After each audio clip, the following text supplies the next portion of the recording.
புதுச்சேரி சட்டப்பேரவையில் பேசிய முதலமைச்சர் ரங்கசாமி கூறுகையில், புதுச்சேரியில் நிரந்தர ஜாதி சான்றிதழ் திட்டம் வெற்றிகரமாக அமல்படுத்தப்பட உள்ளது. நிர்வாக செயல்முறைகளை எளிதாக்கி மக்களுக்கு சேவையாற்ற நடவடிக்கை எடுக்கப்பட்டுள்ளது என்றார். மேலும் வாழ்நாள் முழுவதும் செல்லுபடியாகும் நிரந்தர ஜாதி சான்றிதழ் வழங்கப்பட உள்ளது.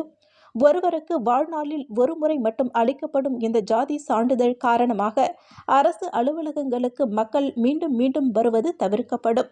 மேலும் 11 மற்றும் 12ஆம் வகுப்பு மாணவர்களுக்கு பள்ளியிலேயே நிரந்தர ஜாதி சான்றிதழ் வழங்கப்படும். இதன் மூலம் அரசு அலுவலகங்களில் கூட்ட நெரிசல் குறைந்து செயல்திறன் அதிகரிக்கும் என்று கூறினார்.